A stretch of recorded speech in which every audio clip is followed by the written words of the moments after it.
go. Okay. Move the back a little bit. There we go. Alright, so hello. It's me. And today we're going to be talking about a very special mask that I'm very glad to have. And I can't really talk about this mask without thanking Duke, again, for his involvement, mostly in telling me to procure it, and also for his eventual involvement in fixing it up so he can use it. And the mask today is a very special one. It is a Jack Browne mask, Navy Standard first version, or Standard Navy, I think. Shallow water diving mask, and it's pretty cool. First of all, it's chunky. It's a chunky boy. The face piece is made of brass, then you have this rubber lip basically welded to that, which is kind of weird. And then you have this permanently affixed lens, has this single uninterrupted crimp around the outside, and then you have this really neat hardware attached to it, including this is the actual, I guess you could call it a regulator. Really, it's an on-off valve for airflow, and the exhale over here. And I'll get to that in a second. But yeah, good shallow water diving mask. These were first designed, Jack Browne started working on this sort of equipment in World War II.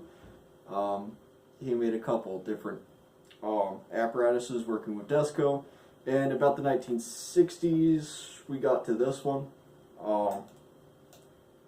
which did see some Navy contracts. It was very useful when you had people who were going down under, usually like working on ships or working on things underwater where you didn't need or didn't want to have a large rebreather set up or scuba set up. Scuba was just barely taking off at the time. So if you just needed a guy to go down with a crowbar and hit something in relatively warm water, this would probably be what you would see, and it was excellent for that. So yeah, probably, I think only about 30 to 40 feet with this maybe. I can't see you going down below much past that. So, you know, shallow water, again, it's in the name, it's fairly shallow. So, yeah. Anyway, this example, you can tell that it's a Standard Navy first version because you have your air inlet here, and then if you look right here, well, I actually have this threaded port here, this little knob on top to turn it on and off. And what that would go to is you would actually have a second, they called it a breather bag, and it wasn't really a counterlug, it effectively increased the area of the face piece, because you have, when you're breathing in, you're going to suck in the air in the face piece first, and if that area is larger, there's more for you to breathe, so you can fill your lungs easier without having to basically pull air in from the pipe.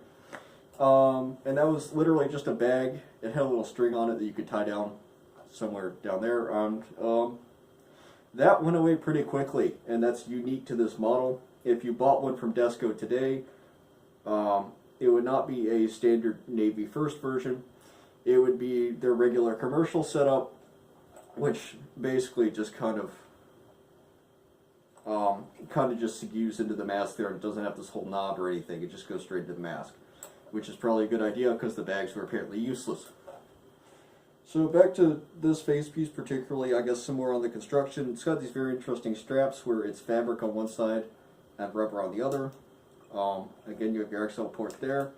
All the hardware, which this might be a little bit hard to see, but all the, I'm going to piss some vinegar in a sec. All the hardware is basically just screwed on to the face piece. I think you can kind of, let me see. Yeah, you can kind of see there's little screw holes where everything's attached. Very simple, very easy to maintain, and this kit is really in excellent condition. Despite being made in the 60s, we're almost certain this one's still diveable, although we're going to get everything re-chromed first, which shouldn't be that bad. The only major complaint that I have about it, I really screwed that camera, or the light up. The only major complaint I have about this mask, condition-wise, is that it has this exhale valve, which is very much like one on the, say, an M4 lightweight mask, or the M2 heavyweight, just, you know, that standard World War II Army exhale, and as you can see, it has roughly the consistency of a steel potato chip, and that it's mostly hard. It is a little bit flexible, and generally almost definitely not going to do what it's supposed to do, but that's easy enough to fix. Other than that, there's not really much to say.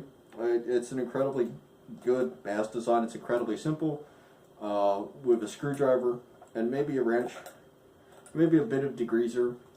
One could easily take this entire assembly apart, except for, and this is the weird part, except for removing the rubber skirt from the brass and the lens from the brass, which seems really counterintuitive because usually the lens is easy to replace. And then if you look at like a Mastel SGE mask, you know, you unscrew that one thing on the chin and the entire frame pops off and you get the rubber skirt off. So kind of the two parts of this mask I would think would break the easiest outside of normal hardware are not removable. And that might pose a challenge in getting it re-chromed. But obviously I think this is something we're going to turn it over to the experts to have them do it, rather than trying to do some backyard stuff. But yeah, that's basically it. I'll be sending this out to Duke in a little bit just so he can look at the rubber and make sure it's all good. But yeah, I'm very excited to have this face piece, and hopefully in the future we'll get around to maybe diving with it, which would be awesome because I paid like $70 for this on eBay because it was really poorly listed, and new face pieces, if you wanted to buy one, are like $730 from DESCO. So yeah, 90% savings. Oh, that's probably going to go down a bit once we get to re-chroming and actually, well, we're going to need to buy a compressor anyway and everything. So, you know, it's, the hard part's done anyway. I have the mask, and the mask is really neat, and yeah, thanks for watching. And Duke's probably going to do another video on this, so if you have any specific questions about it that I failed to answer, I'm sure he'll probably catch those in his video if you ask nicely, you know, not like a dick. So yeah, thanks for watching.